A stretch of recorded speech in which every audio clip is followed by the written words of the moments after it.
दोस्तों चलिए आज की वीडियो शुरू करते हैं।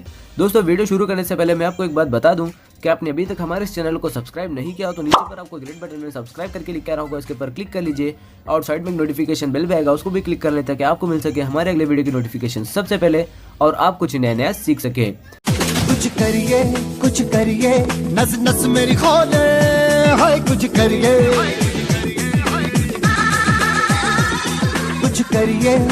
करिए बस बस बड़ा बोले, अब कुछ करिए। ओ कोई तो चल जिद फड़िए, तू बेतरिए या मरिए, हाय कोई तो चल जिद फड़िए, तू बेतरिए या मरिए। चक दे हो चक दे गिंडिया, चक दे हो चक दे गिंडिया, चक दे हो चक दे गिंडिया, चक दे हो चक दे गिंडिया।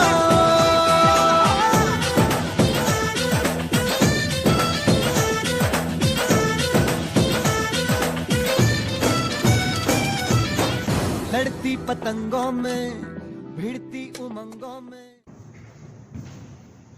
गुड मॉर्निंग फ्रेंड्स, केम छो बधा मित्रों। आज આપણે શીખીશું એક્સરસાઇઝ 7.1 માં દાખલા નંબર 4। ઓકે, તો ચાલો આગળ વધીએ।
चलो मित्रों, શું કહે છે દાખલા નંબર 4? તો કે 0 થી 9 અંકોનો ઉપયોગ કરવાનો છે અને 5 અંકોવાળા કેટલા ટેલિફોન નંબર બનાવી શકાય। 0 થી 9 અંકોનો ઉપયોગ કરીને 5 અંકોવાળા કેટલા ટેલિફોન નંબર બનાવી શકાય। આપણે 5 અંકોવાળા ટેલિફોન નંબર બનાવવાના છે।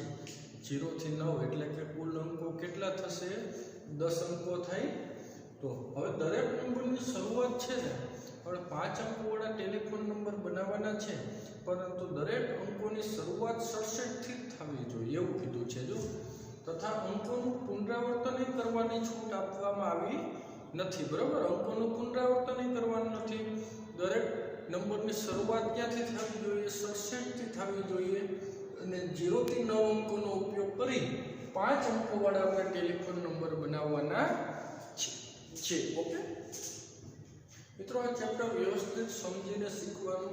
આમાં તમને રકમમાં થોડો ફેરફાર પણ કરી નાખે તો આપણને ગણતા આવડતું હોવો જોઈએ। ઓકે, તો ચાલો આપણે આગળ વધીએ। 0 થી 9 અંકોનો ઉપયોગ કરીને દીધું છે 5 અંકોવાળા કેટલા ટેલિફોન નંબર બનાવવાના છે। તો અહીં આપણે 0 થી 9 અંકોનો ઉપયોગ કરી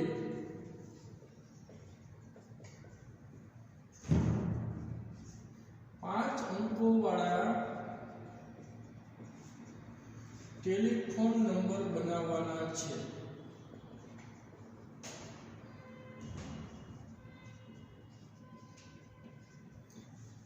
તથા અંકોનું પુનરાવર્તન કરવાનું નથી।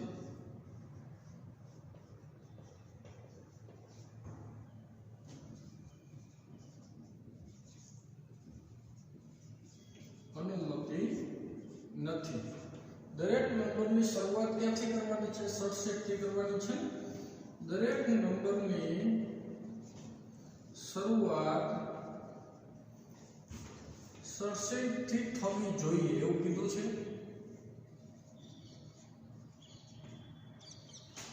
તો આપણે 5 અંકોવાળા મિત્રો ટેલિફોન નંબર બનાવવાના છે। આપણે 5 સ્થાન દોરી લીધા। તો આપણે દરેક નંબરની શરૂઆત કેટલાથી કરવાની છે? 67 થી કરવાની છે। અંકોનું પુનરાવર્તન કરવાનું નથી। તો 0 થી 9 એમ કુલ 10 અંક હતા, એમાં 2 અંક તો ભરાઈ ગયા, આ એટલે તો હવે લેવાય નહીં। તો બાકીનું સ્થાન છે એ કેટલી રીતના ભરાય? 8 રીતે ભરાય। આ તો એક રીતે, આ એક રીતે। હવે 2 ભરાઈ ગયા હોય તો બાકીનું સ્થાન કેટલાથી ભરાય? 8 રીતે। પછીનું સ્થાન છે કુલ 3 અંકો ભરાઈ ગયા હોય, 8 અંકોમાંથી કોઈ પણ એક અંક દ્વારા 8 રીતે ભરાય। હવે પછીનું સ્થાન છે કુલ 3 ભરાઈ ગયા, વધ્યા કેટલા અંકો? 7, એટલે 7 અંકોમાંથી કોઈ પણ એક અંક દ્વારા 7 રીતે ભરાય। અને પછીનું સ્થાન છે એકમનું, એ કેટલી રીતના ભરાય? તો કુલ 4 ભરાઈ ગયા, તો વધ્યા કેટલા? 6। તો આ સ્થાન છે 6 અંકોમાંથી કોઈ પણ એક અંક દ્વારા 6 રીતના ભરી શકાય। તો દરેક નંબરની શરૂઆત 67 થી થાય તેવા અંકોની સંખ્યા કેટલી થાય? 8 × 7 × 6 એવી આપણને મળશે મિત્રો, બરાબર? એટલે કે આને કેવું કહેવાય? એકમ, દશક, શતક, હજાર અને પછીનું સ્થાન હતું 10,000।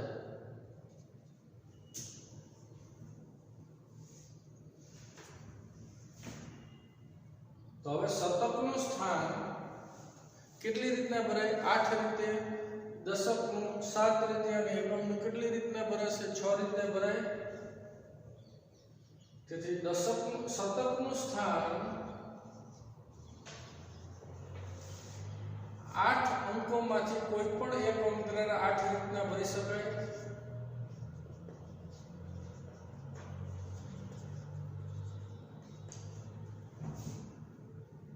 અંક દ્વારા 8 રીતે ભરી શકાય। તો આવી જ રીતે દશક અને એકમનું સ્થાન અનુક્રમે 7 અને 6 રીતે ભરી શકાય। આવી જ રીતે દશક અને એકમનું સ્થાન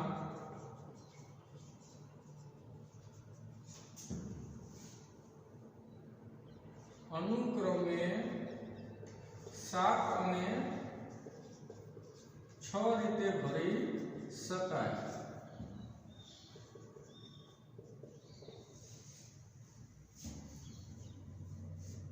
આમ ગણતરીના મૂળભૂત સિદ્ધાંત અનુસાર દરેક નંબરની શરૂઆત 67 થી થાય તેવા 5 અંકો વાળા ટેલિફોન નંબર બનાવવાના કુલ પ્રકાર। આમ ગણતરીના મૂળભૂત સિદ્ધાંત અનુસાર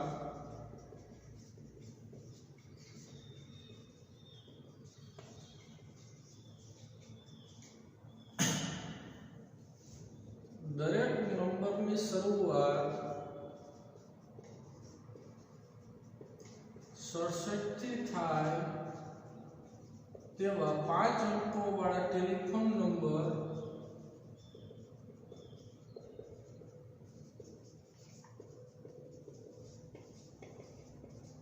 બનાવવાના કુલ પ્રકાર કેટલા આવશે મિત્રો?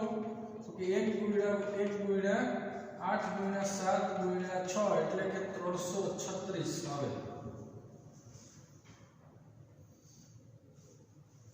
તો આ આપણો ફાઇનલ આન્સર છે મિત્રો 336। મિત્રો આ પુનરાવર્તન કરવાની છૂટ આપી હોત અને દરેક નંબરની શરૂઆત મેં હું તમને એમ કહું કે 67 થી થાય તેવા 5 અંકો વાળા કેટલા ટેલિફોન નંબર બને? તો કે 10,000 નું સ્થાન તો એક રીતે જ ભરાઈ દીધું, પછી 1000 નું એક રીતે જ ભરવું પડે કેમ કે નંબરની શરૂઆત છે 67 થી કરવી છે એટલે ત્યાં બીજા અંક ગોઠવી ના શકાય।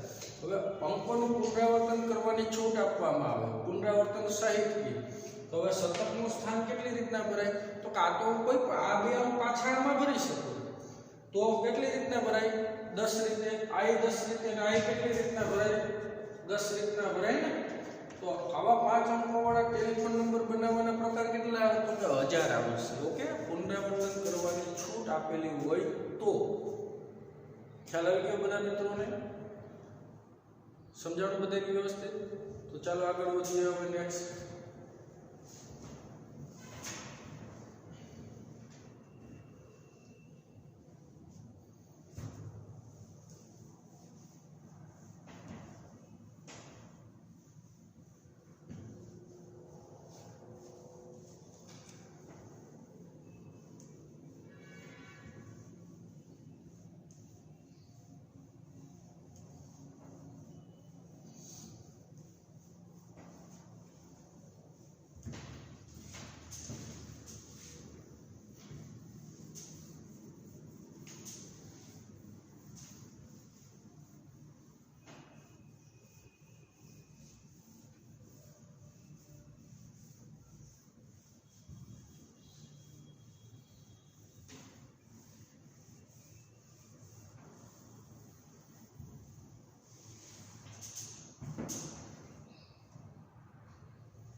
दाखला नंबर 5 मित्रों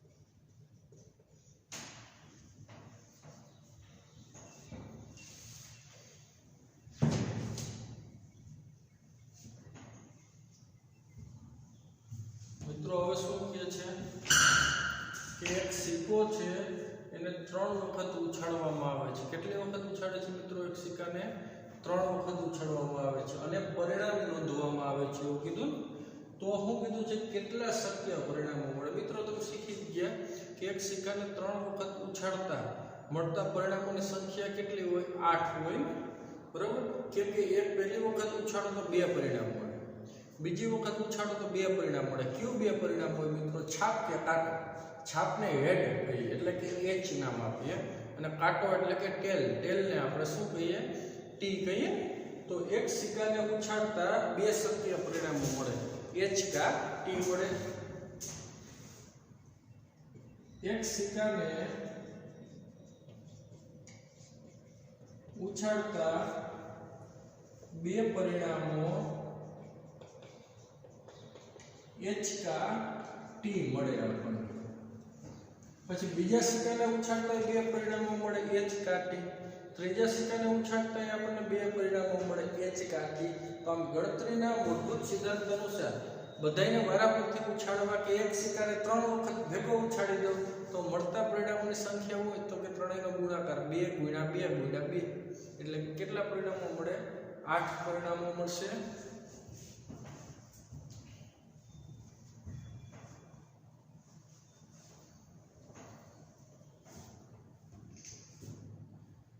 આ બીજા સિક્કાને ઉછાળતા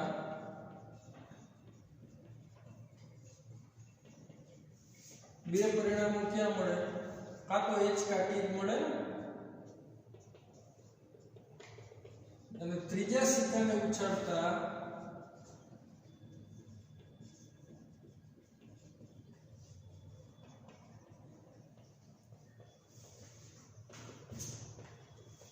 एच का टी મળે तो ત્રણે એક સિક્કાને 3 વખત ઉછાળો કે 3 સિક્કાને 1 વખત ઉછાળો એ બંને સમાન ક્રિયાઓ થાય મિત્રો ઓકે એક સિક્કાને 3 વખત ઉછાળીએ કે 3 સિક્કાને એક સાથે ઉછાળીએ, એ બંને ક્રિયાઓ કેવી ગણવાની? સમાન ગણવાની. આપણે સંભાવના ચેપ્ટરમાં શીખીશું. ઓકે, તો એક સિક્કાને 3 વખત ઉછાળતા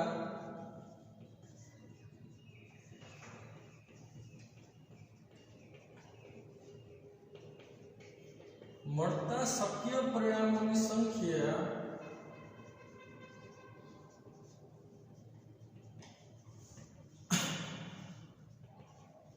પેલા સિક્કામાં 2 હતા, બીજામાં 2 અને ત્રીજામાં 2, એટલે કે મળતા પરિણામોની સંખ્યા કેટલી હોય? 8.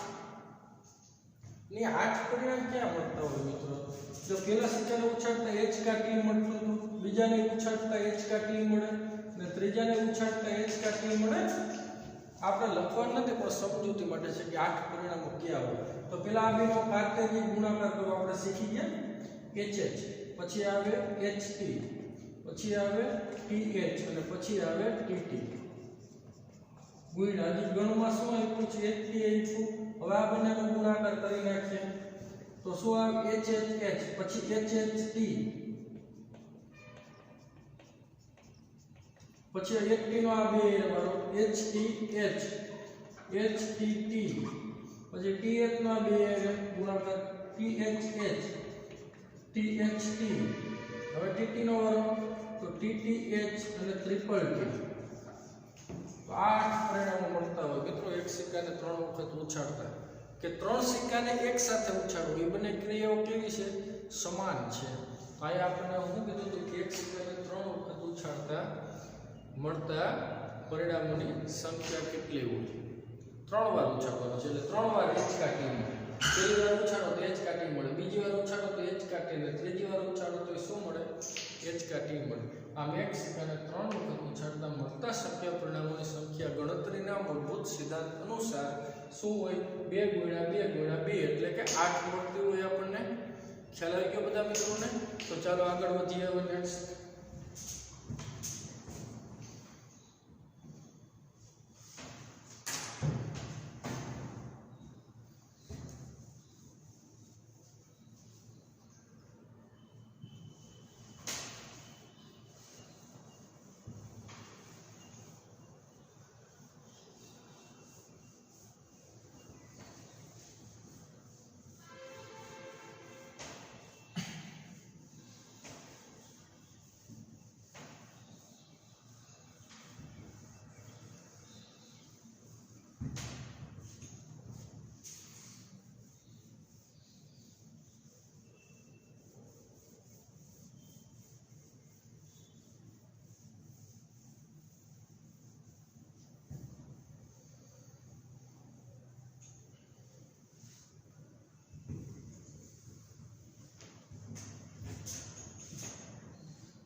તો મિત્રો હવે શું કહે છે કે ભિન્ન રંગોના 5 ધ્વજ આપેલા છે, બરાબર. એકની નીચે બીજો એવા 2 ધ્વજથી બનતા કેટલા સંકેત બનાવી શકાય એવું કીધું છે. એકની નીચે બીજો એવા આપણે 2 ધ્વજથી બનતા કેટલા સંકેત બનાવી શકાય એ વસ્તુ આપણને માંગેલી છે મિત્રો. તો અહીંયા આપણે શું કરશું તો બે ભિન્ન રંગોના 5 ધ્વજ આપેલા છે અને એકની નીચે બીજો બે ધ્વજથી બનતા કેટલા સંકેત બનાવી શકાય એ કીધું ને ભિન્ન રંગોના 5 ધ્વજ આપેલા છે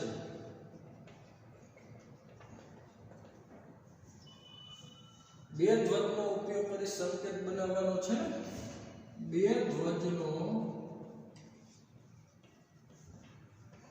ઉપયોગ કરી સંકેત બનાવવાનો છે આપણે બે ધ્વજનો ઉપયોગ કરીને શું કરવાનું કીધું છે સંકેત બનાવવાનો છે અહીંયા આપણે સંકેત બનાવવો હોય એટલે અંકોનું પુનરાવર્તન ના કરાય એક પેલામાં જે રંગ ધારો કે લાલ રંગથી તમે પેલો ધ્વજ બનાવ્યો હેઠે બીજો ધ્વજ બનાવ્યો લાલ રંગથી ભરો તો એ બે ધ્વજનો ઉપયોગ કરી સંકેત ના બનાવ્યો એક જ ધ્વજનો ઉપયોગ કરી સંકેત બનાવવો કહેવાય બે ધ્વજથી બનતા કેટલા સંકેત બનાવી શકાય તો એટલે કે સંકેત બનાવવાનો હોવાથી રંગોનું પુનરાવર્તન કરવાનું નથી ને ભિન્ન રંગના આપ્યા છે એટલે કે રંગોનું પુનરાવર્તન ના કરે સંકેત બનાવવાનો હોવાથી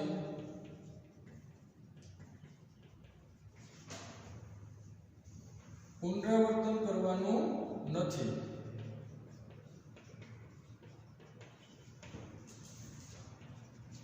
તો આપણે બે ધ્વજ બનાવવાના છે બે ધ્વજથી કેટલા સંકેત બનાવવાના છે ભિન્ન રંગના 5 ધ્વજ આપેલા છે આપણે બરાબર તો આપણે પહેલું સ્થાન છે પ્રથમ સ્થાનની પસંદગી એ 5 ધ્વજમાંથી કોઈ પણ એક મુદ્રાને 5 રીતે ભરી શકો અને બીજું સ્થાન છે જે એક ભરાઈ ગયું હોય પાછું ના ભરાય એટલે કેટલી રીતના ભરી શકાય 4 રીતે તો આમ સંકેત બનાવવાના કુલ પ્રકાર કેટલા આવે તો ધ્વજ કેટલા બનાવી શકો બે ધ્વજના ઉપયોગ એવા કેટલા સંકેત બને તો કે 20 બનતા હોય આમ બરાબર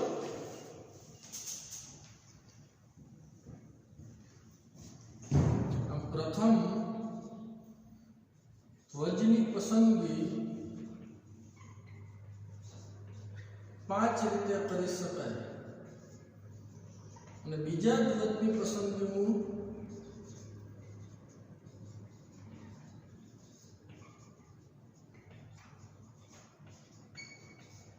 4 રીતે કરી શકાય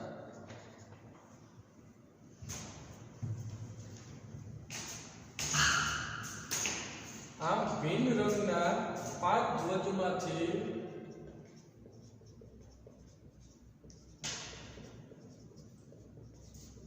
ધ્વજમાંથી બે ધ્વજવાળા સંકેત બનાવવાના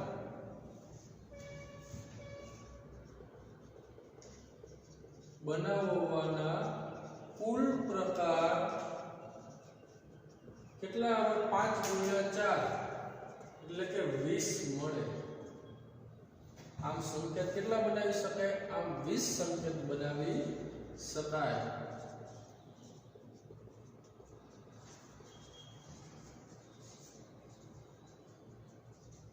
તો ખ્યાલ આવી ગયો બધા મિત્રોને મિત્રો આ કોઈ પણ દાખલો હોય એની ગણતરી કરીએ તો આપણે મૌલિક લખાણ કરવાનું એવું જરૂરી નથી કે મેં કીધું એમ જ કરવાનું તમારી રીતના ઈચ્છા અનુસાર મૌલિક લખાણ કરી શકો આપણે આન્સર મળી જવો જોઈએ બરાબર તમારી રીતના ઈચ્છા અનુસાર તમને યોગ્ય લાગે એવું લખાણ આપવાનું બરાબર આમાં સમજવાનું લખાણ આપ્યું ગોખવાનું નહીં ના આપો તો હાલે સીધું આપણે કહી શકો તો પ્રથમ ધ્વજની પસંદગી 5 રીતે બીજા ધ્વજની પસંદગી 4 રીતે કરી શકાય તો આમ 5 ધ્વજમાંથી બે ધ્વજવાળા સંકેત બનાવવાના કુલ પ્રકાર 5 × 4 એટલે કે 20 મળે અને તમારે રીતના ઈચ્છા અનુસાર લખવું એવું નહીં કે આમ કોપી જ મારવી બરાબર ખ્યાલ આવી ગયો બધા મિત્રોને તો ચાલો આગળ વધીએ હવે નેક્સ્ટ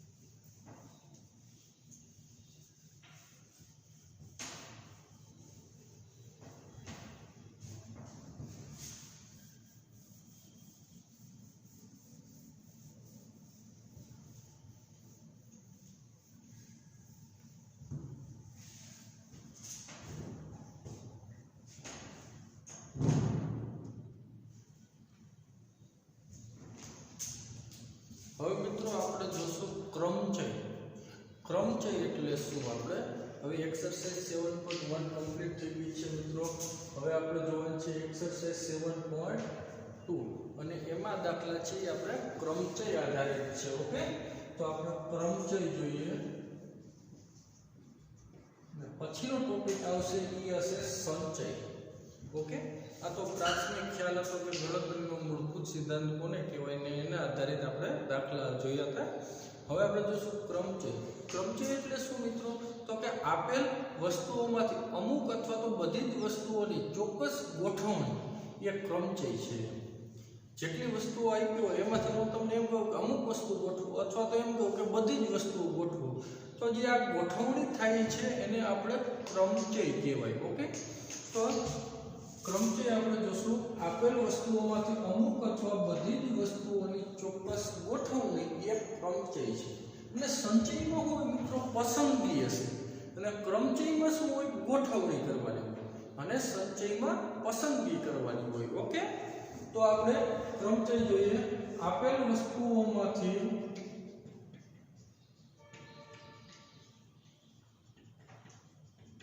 અમુક અથવા બધી જ વસ્તુઓની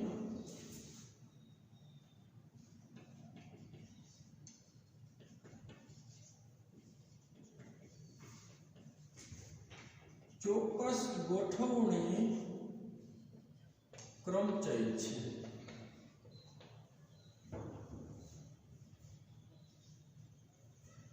હવે આપણે જોઈએ આપેલ n ભિન્ન વસ્તુઓમાંથી r વસ્તુઓ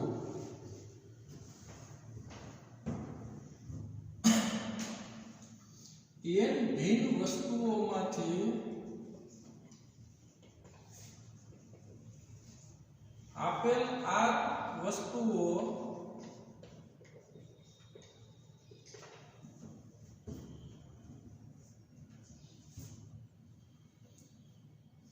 પુનરાવર્તન કાઉન્સમાં લખો તો પુનરાવર્તન સિવાય આપેલ n ભિન્ન વસ્તુઓમાં આપેલ r વસ્તુઓ પુનરાવર્તન સિવાય ગોઠવવાના કુલ પ્રકાર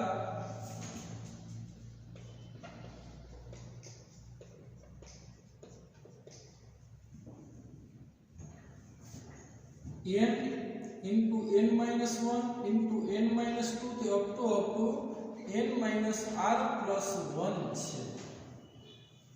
છે n ભિન્ન વસ્તુઓમાં તો r વસ્તુ ગોઠવવાનું કહું તો ગોઠવવાના કુલ પ્રકાર પુનરાવર્તન સિવાય તો આ છે n into n minus 1 into n minus 2 થી up to n minus r plus 1 તેને સંકેતમાં શું દર્શાવે મિત્રો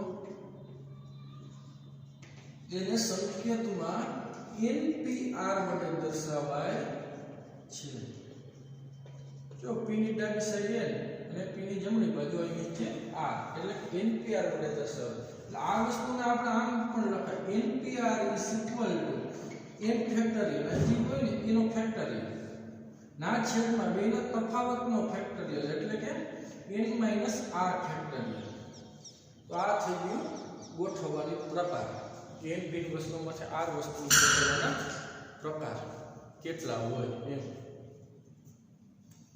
બરાબર હવે ફેક્ટોરિયલ એટલે હું એ મિત્રો હું તમને સમજાવું હમણાં ઓકે તો ફેક્ટોરિયલ એટલે હવે આપણે જોશું ક્રમગુણિત તેને શું કહેવાય ક્રમગુણિત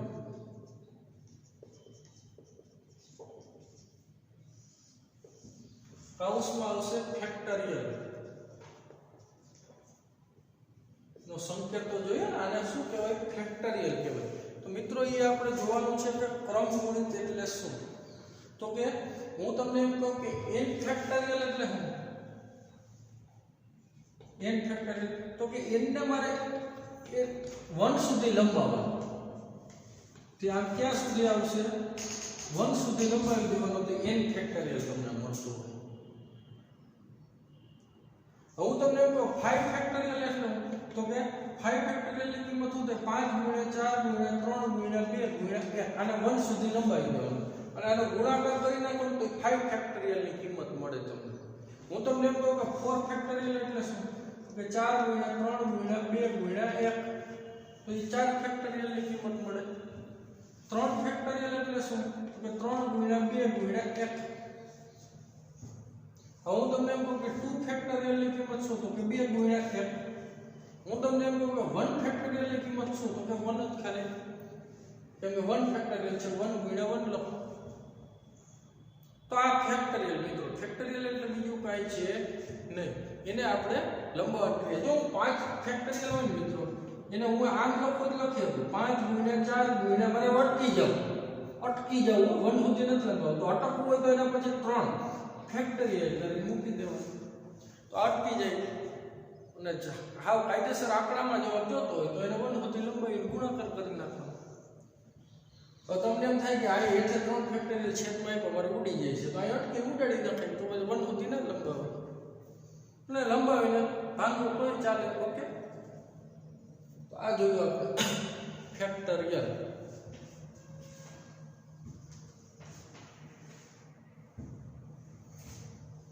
તો ચાલો મિત્રો આગળ વધીએ. તો મિત્રો આપણે આ વસ્તુ જોઈ છે ને કે તેને સંકેતમાં એમપીઆર વડે દર્શાવે. હું અહીં એક્ઝામ્પલ આપું કે 5 ભિન્ન વસ્તુઓને 2 સ્થાનમાં ગોઠવવા, 3 સ્થાનમાં ગોઠવવાના પ્રકાર. 5 ભિન્ન વસ્તુઓને 3 સ્થાનમાં ગોઠવવાના પ્રકાર કેટલા હોય? પુનરાવર્તન સિવાય.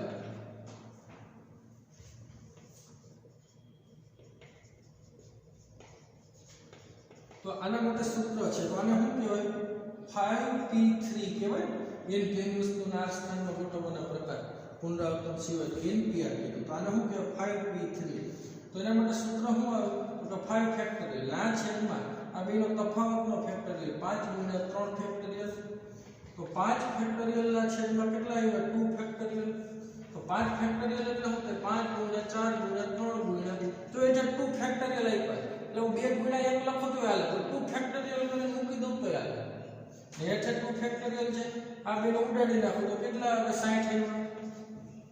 આ વસ્તુ હતી ક્રમચય. એટલે મિત્રો ગણતરીનો મૂળભૂત સિદ્ધાંત અને ક્રમચયનું સૂત્ર બે વસ્તુ એક જ છે.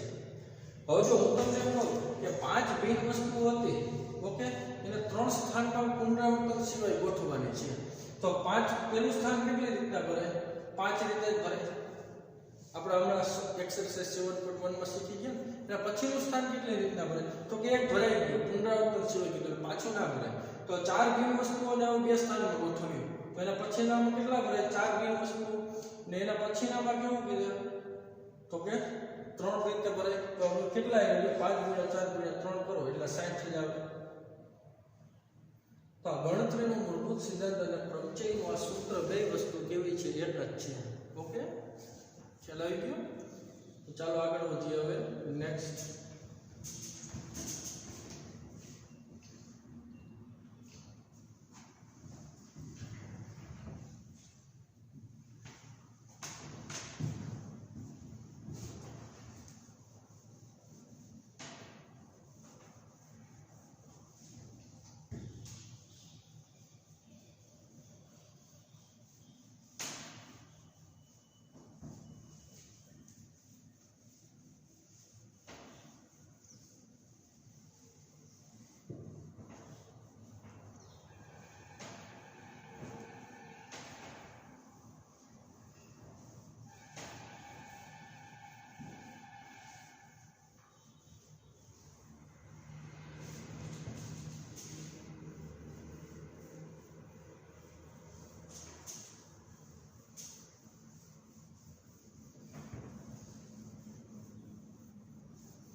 હવે જો જ્યારે બધી જ વસ્તુઓ ભિન્ન ન હોય ત્યારે ક્રમચયોની સંખ્યા કેટલી મળે એ વસ્તુ જોવાની છે. તો કે ધારો કે n ભિન્ન વસ્તુઓમાંથી p સમસ્વરૂપ વસ્તુઓ છે એટલે કે સરખી વસ્તુઓ છે તથા બાકીની ભિન્ન છે તો મળતા ક્રમચયોની સંખ્યા કેટલી હોય n ફેક્ટોરિયલ ના છેદમાં p ફેક્ટોરિયલ. ઓકે, તો ધારો કે n ભિન્ન વસ્તુઓમાંથી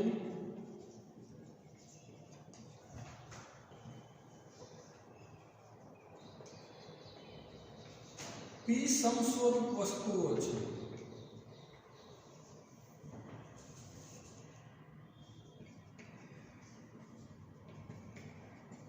તથા બાકીની વસ્તુઓ ભિન્ન છે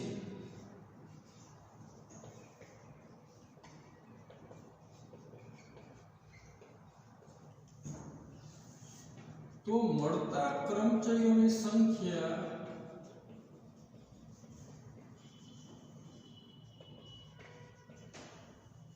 કેટલી આવે? તો કે n ફેક્ટોરિયલ. n ભિન્ન વસ્તુઓને એ સ્થાનમાં ગોઠવવાના પ્રકાર n ફેક્ટોરિયલ ના છેદમાં જેટલી સરખી વસ્તુઓ હોય ને જેટલી વાર કેટલા ફેક્ટોરિયલ એટલે નીચે એટલે કે p ફેક્ટોરિયલ. p સમસ્વરૂપ વસ્તુઓ છે. ધારો કે 5 વસ્તુઓમાંથી હું એમ કહું કે 2 સમસ્વરૂપ વસ્તુઓ છે તો અને બાકીની વસ્તુઓ ભિન્ન છે તો ગોઠવવાના પ્રકાર કેટલા આવે? 5 ફેક્ટોરિયલ ના છેદમાં 2 ફેક્ટોરિયલ. ખ્યાલ આવી ગયો? હવે હું તમને એમ કહું કે n ભિન્ન વસ્તુઓને આ સ્થાનમાં પુનરાવર્તન સિવાય ગોઠવવાના પ્રકાર તો સૂત્ર આવી ગયું. હવે હું તમને એમ કહું કે n ભિન્ન વસ્તુઓના r સ્થાનમાં પુનરાવર્તન સહિત ગોઠવવાના પ્રકાર તો કે n⁻r સૂત્ર છે. n ભિન્ન વસ્તુઓને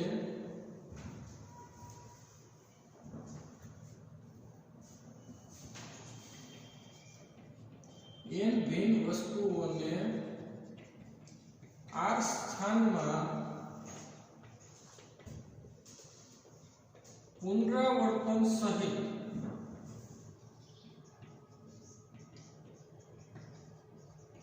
ગોઠવવાના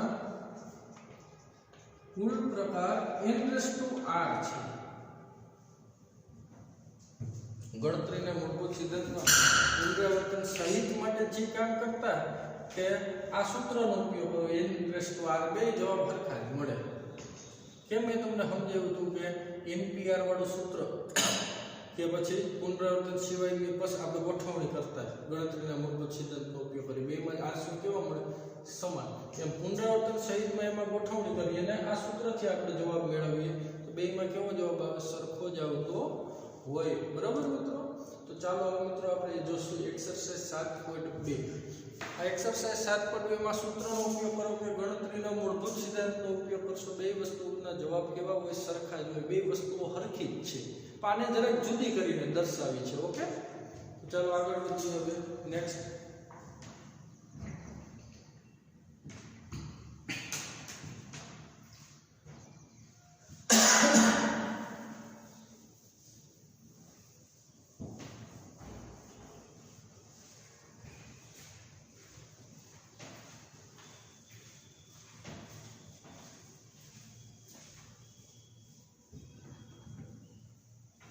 આપણે કીધું છે મિત્રો દાખલા નંબર 1 કિંમત મેળવવાની કીધી છે.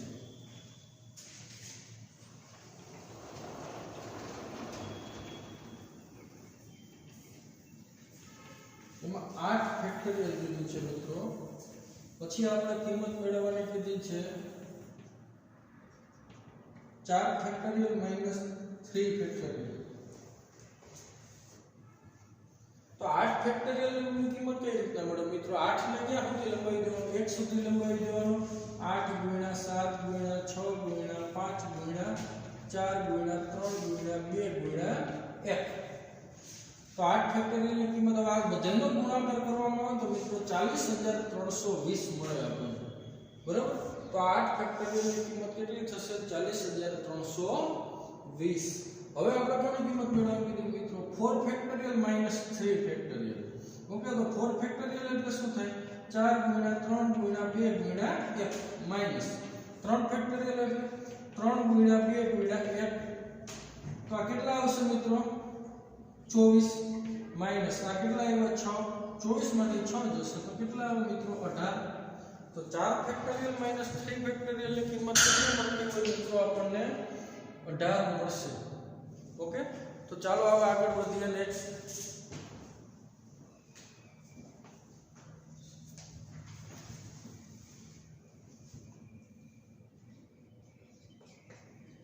3 factorial plus 4 factorial is equal to 7 factorial થશે કે નહીં તે નક્કી કરો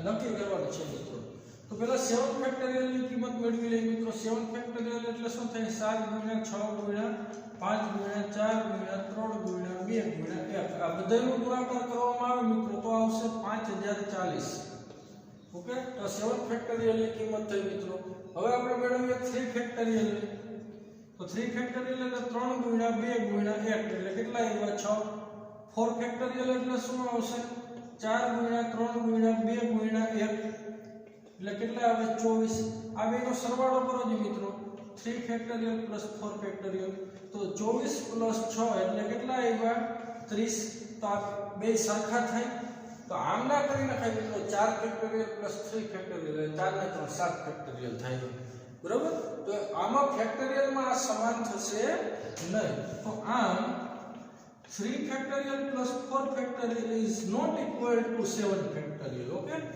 એટલે કે કહી શકાય કે જે આપણે શું કીધું તો આ થશે કે નહીં તે નક્કી કરવાનું એટલે જે નક્કી થાય છે આપણે આ રીતે નક્કી કરવાનું હતું ઓકે તો ચાલો મિત્રો આજે આપણે આટલું રાખશું